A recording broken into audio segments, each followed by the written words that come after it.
Brasil, para variar, desde 1889, com uma crise política, né? Como se não fosse novidade.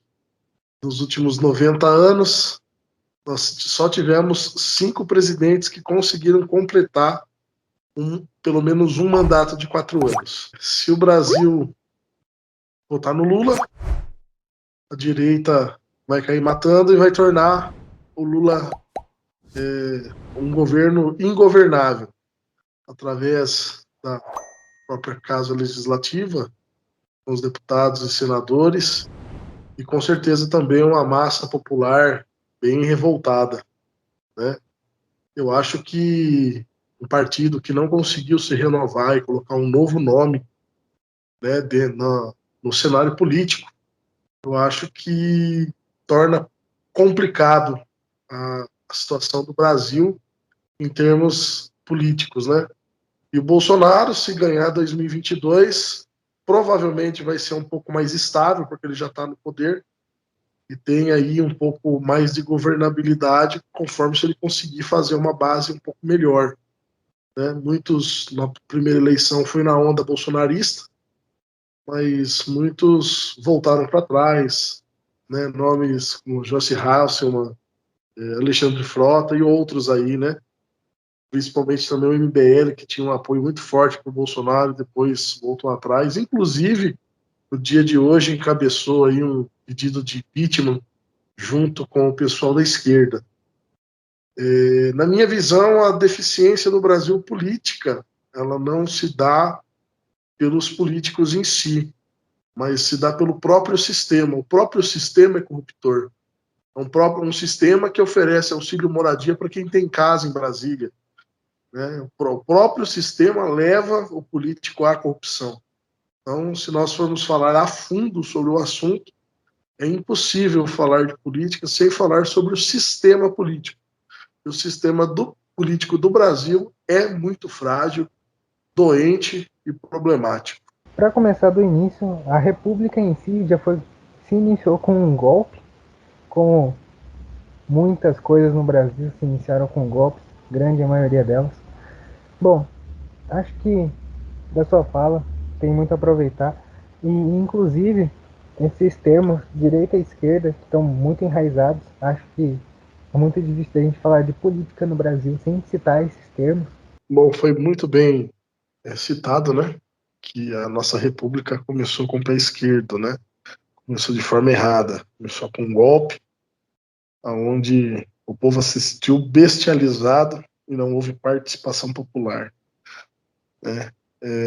Mas vamos viver a realidade de hoje, né? Infelizmente, nós não vivemos o sistema monarquista, ou melhor, né, a monarquia constitucional parlamentarista, um sistema muito avançado, né, até para os dias de hoje, né, que foi adotado no Brasil.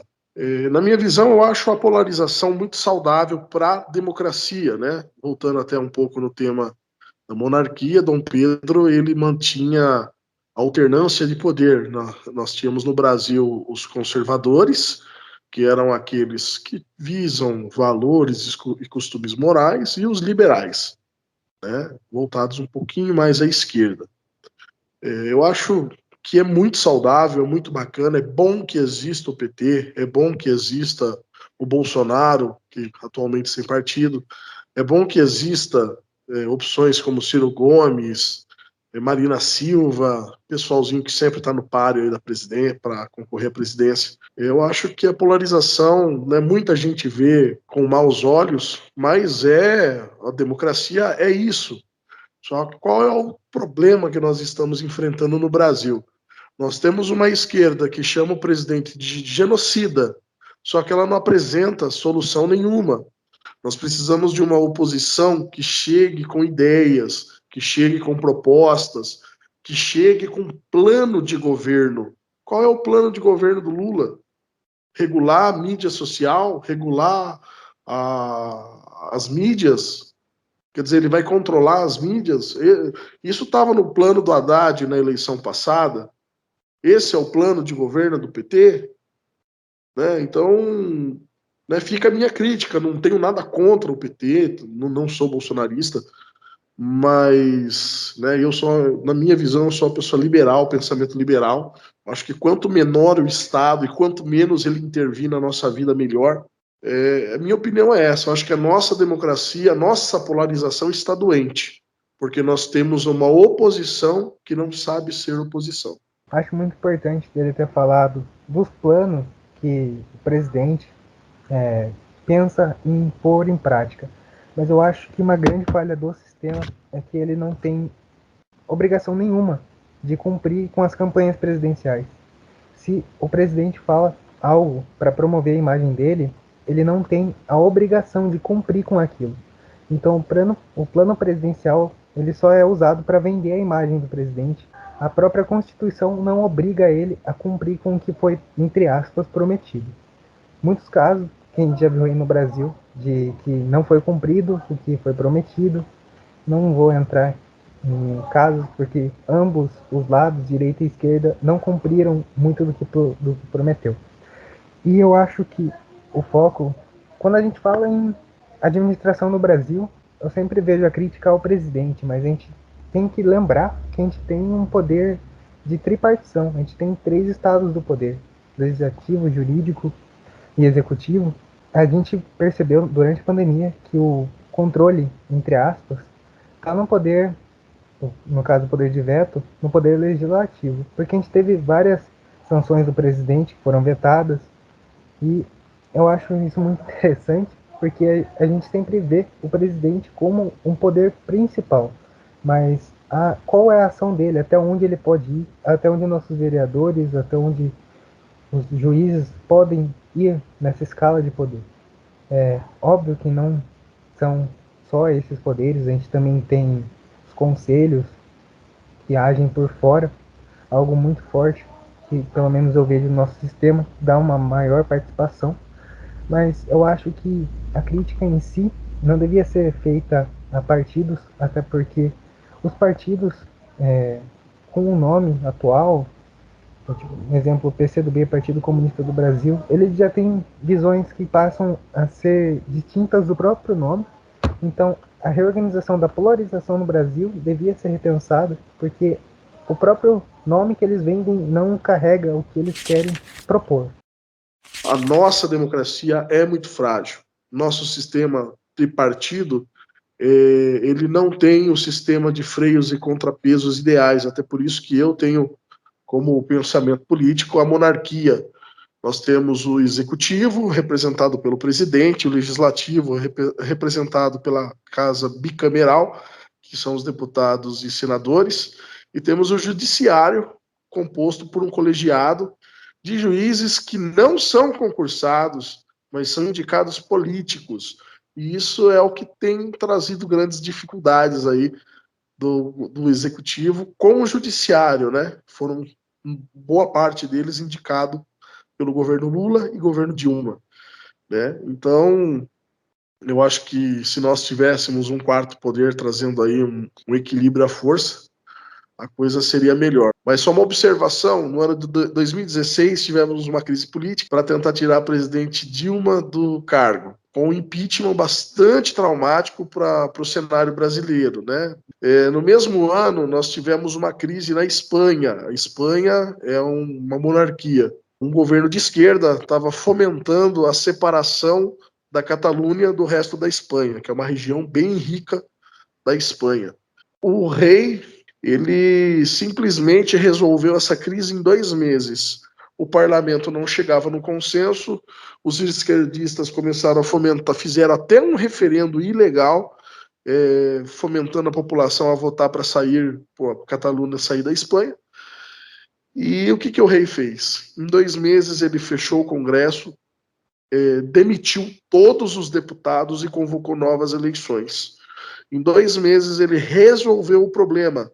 O novo colegiado eleito pelo povo democraticamente acertou os ponteiros no que era necessário acertar, colocou de novo a Espanha nos trilhos corretos e acabou a crise. Essa crise durou 60 dias, 2 meses.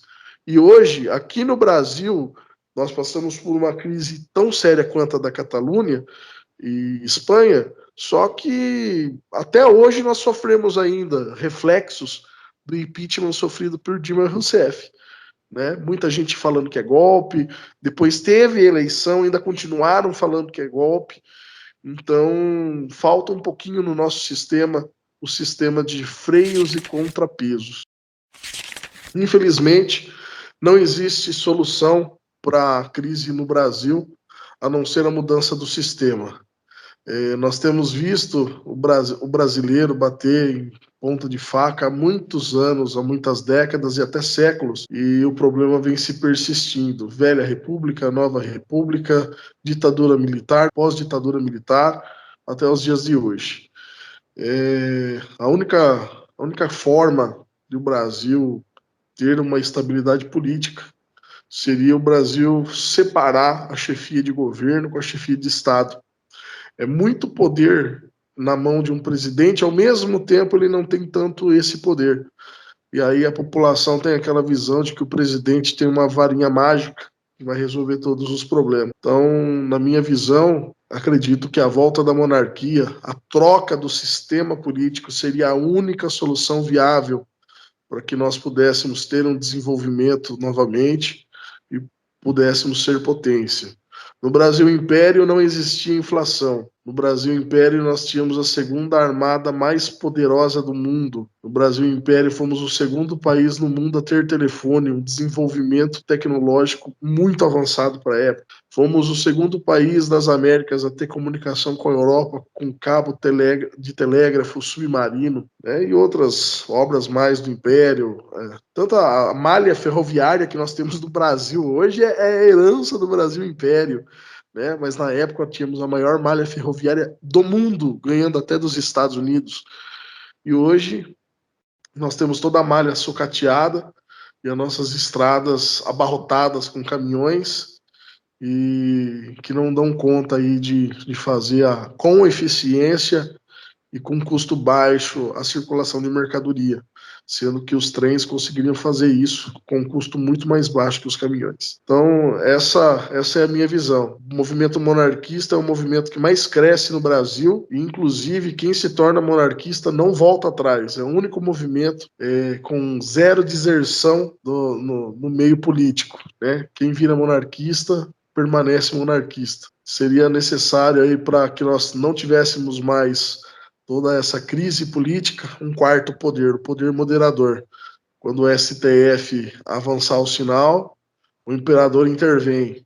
Quando o parlamento avançar o sinal, o imperador intervém. Quando o primeiro-ministro, que seria chefe de governo, seria no lugar de um presidente, passar o sinal, o imperador não intervém. Né? E nós vemos também que dos 10 países mais democráticos do mundo, 6 deles são monarquias. Então, nós devemos aprender com quem faz e dá certo. Né? Em 1993, nós tivemos a oportunidade de mudar o sistema, mas infelizmente o brasileiro ele foi enganado, colocando a república como se fosse uma solução, e o que na verdade é o câncer do Brasil. Em cenário de geopolítica, saindo um pouco do Brasil, a gente também tem várias figuras de moderação que acho que embata um pouco com o quarto poder que o Ronaldo estava falando. Mas o problema desse quarto poder, eu acredito, como ele interveria caso passasse da linha, essa linha é muito tênue, porque seria definida pelo quarto poder. Então, o quarto poder teria o veto total, vamos dizer assim. E esse veto total é o que o nosso Supremo Tribunal tem hoje. Eu acho que essa seria a questão. E, além de mudar o governo, deveria ter essa redistribuição. Só respondendo ao caro colega, como funcionaria o quarto poder, eu vou citar exemplos, tá? Na Inglaterra, recentemente, houve o Brexit. Os ingleses queriam sair da União Europeia. Na época, Theresa May era a primeira-ministra e ela não teve assim um papel muito, vamos dizer, dinâmico nisso aí, porque estava gerando crise política interna na Inglaterra. Parte queria ficar, parte queria sair. E tanto que foi feito um referendo. Né? E mesmo com o resultado do referendo, Theresa May não tomava as devidas providências para sair do Brexit, né, para realmente sair da União Europeia. Então, a Rainha Elizabeth, ela fez um simples comentário que caso essa crise evoluísse ou caso ela não resolvesse ali o que estava acontecendo num tempo satisfatório, que a coroa iria intervir. O que é a coroa intervir? Ela iria demitir a primeira-ministra. O próprio sistema, o próprio mecanismo inglês entrou em ação. A própria Theresa May já entendeu que ela não tinha competência para gerir aquela situação, ela mesma pediu demissão, foi feita novas eleições no parlamento e foi eleito recentemente Boris Johnson, onde ele fez a total saída da Inglaterra da União Europeia e resolveu o problema. Acabou a crise lá, não se fala mais desse assunto. Saiu, ponto final. Então, dessa forma funciona, né? Às vezes não é necessário o monarca intervir. Só uma mensagem bem determinada já é o suficiente para que as instituições se resolvam entre si e não haja necessidade do monarca intervir.